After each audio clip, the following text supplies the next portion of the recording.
Good morning students. मैं माला चौरासिया हिंदी साहित्य की अध्यापिका।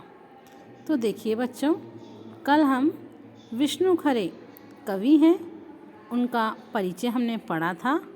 आज हम उनके बारे में जो उन्होंने एक कविता लिखी है एक कम, उसको देखते हैं। तो देखिए, आइए चलते हैं। एक कम कविता के माध्यम से कवि ने स्वातंत्र्य यानी स्वतंत्रता के बाद भारतीय समाज में प्रचलित हो रही जीवन शैली को रेखांकित किया है। आज़ादी हासिल करने के बाद सब कुछ वैसा ही नहीं रहा जिसकी आज़ादी के सेनानियों ने कल्पना की थी। पूरे देश का या कहें आस्थावान, ईमानदार और संवेदनशील जनता का मोहभंग हुआ। परिणाम यह हुआ कि आपसी विश्वास, परस्पर भाईचारा और सामूहिकता का स्थान धोखाधड़ी, आपसी खींचतान ने ले लिया और नितांत स्वार्थपरकता का माहौल बनता चला गया। कवि इस माहौल में स्वयं को असमर्थ पाते हुए भी ईमानदारों के प्रति सहानुभूति स्पष्ट रूप से रखता है तथा कुछ न कुछ करने की स्थिति में होने के बावजूद स्वयं को ऐसे लोगों के जीवन संघर्ष में बाधक नहीं बनाता। यहाँ एक बाधक शब्द आया है, इसका अर्थ होता है रुकावट। इसलिए वह कम से कम एक व्यवधान तो कम कर ही सकता है, जो कि वह करता है। यही कविता का संदेश भी है। सत्य कविता में कवि की दूसरी कविता है, विष्णु खरे कवि हैं, उन्होंने दूसरी कविता लिखी है सत्य। पहली कविता थी इनकी एक कम, दूसरी सत्य। सत्य कविता में कवि ने महाभारत के पौराणिक संदर्भों और पात्रों के द्वारा जीवन में सत्य की महत्ता का अर्थ होता है बच्चों महत्व को स्पष्ट करना चाहा है। अतीत की कथा का आधार लेकर अपनी बात प्रभावशाली ढंग से कही जा सकती है। यह कविता इसका प्रमाण है। युधिष्ठिर, विदुर और खांडवप्रस्थ, इंद्रप्रस्थ के द्वारा सत्य का अर्थ होता है बच्चों सच, सत्य की महत्ता को ऐतिहासिक परिप्रेक्ष्य के साथ प्रस्तुत करना ही यहाँ कवि का अभिष्ट है। अभिष्ट है मतलब एक उद्देश्य है। जिस समय और समाज में कवि जी रहा है उसमें सत्य की पहचान और उसकी पकड़ कितनी मुश्किल होती जा रही है, यह कविता उसका प्रमाण है। सत्य कभी दिखता है और कभी ओझल हो जाता है। देखिए बच्चों, यहाँ पे एक शब्द आया है ओझल। ओझल का अर्थ होता है गायब।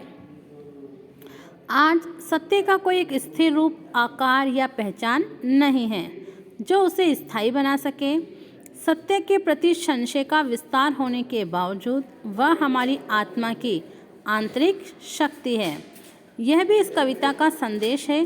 उसका रूप वस्तु, स्थिति और घटनाओं, पात्रों के अनुसार बदलता रहा है। जो एक व्यक्ति के लिए सत्य है वही शायद दूसरे के लिए सत्य नहीं है। बदलते हालात और मानवीय संबंधों में हो रहे निरंतर परिवर्तनों से सत्य की पहचान और उसकी पकड़ मुश्किल होते जाने के सामाजिक यथार्थ को कवि ने जिस तरह ऐतिहासिक पौराणिक घटनाक्रम के द्वारा प्रस्तुत करने का प्रयास किया है वह प्रशंसनीय है। चलिए बच्चों, अब हम चलते हैं कविता एक कम। एक कम कविता पहली कविता है विष्णु खरे की। तो देखिए, 1947 के बाद से इतने लोगों को इतने तरीकों से आत्मनिर्भर, मालामाल और गतिशील होते देखा है कि अब जब कोई आगे कोई हाथ फैलाता है 25 पैसे, एक चाय या 2 रोटी के लिए, तो जान लेता हूँ मेरे सामने एक ईमानदार आदमी, औरत या बच्चा खड़ा है। मानता हुआ कि हाँ मैं लाचार हूँ, कंगाल या कोढ़ी, या मैं भला चंगा हूँ और कामचोर, एक मामूली धोखेबाज। ठीक है बच्चों, हम यहाँ तक पहले पढ़ लेते हैं, उसके बाद आगे का देखेंगे। तो देखिए, सबसे पहले जब हम किसी भी पद्य भाग को पढ़ते हैं तो उससे पहले उसका हमें प्रसंग लिखना होता है। ठीक है, तो हम सबसे पहले प्रसंग बताएंगे इसका कि प्रस्तुत पद्यांश हमारी पाठ्य पुस्तक हिंदी साहित्य की पाठ्य पुस्तक का जो नाम होता है अंतरा, उसकी वो पाठ्य पुस्तक का नाम हमें बोलना है। पाठ्य पुस्तक अंतरा के पाठ 5 विष्णु खरे से लिया गया है। आप चाहें तो विष्णु खरे के आगे ब्रैकेट में एक कम, क्योंकि ये कविता विष्णु खरे ने 2 रूप में लिखी है, एक कम और सत्य, तो हम एक कम भी लिख सकते हैं।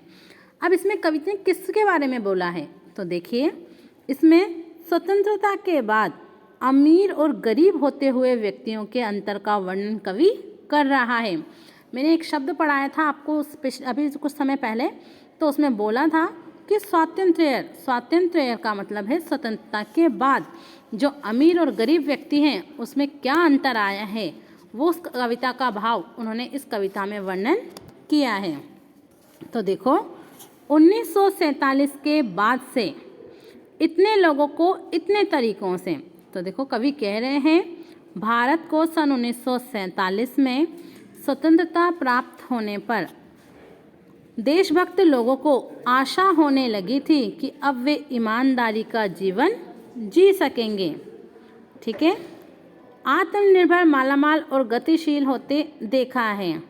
इसलिए कवि कह रहा है कि व्यक्ति स्वतंत्रता के बाद इतने धन संपन्न बन गए कि कवि ने उन्हें क्या देखा है, मालामाल, आत्मनिर्भर और प्रगतिशील होकर देखकर उन्हें सोचने लगा है कि अब जब कोई आगे हाथ फैलाता है कि जब कोई व्यक्ति एक चाय या 2 रोटी के नाम पर, हमें पहले नीचे वाली लाइन कर लेना है, रोटी के नाम पर पैसों की भीख मांगता है तो मुझे लगता है, अब नीचे वाली लाइन पर आ जाओ बच्चों, मेरे सामने एक ईमानदार आदमी, तो मुझे लगता है कि वह व्यक्ति ईमानदार है।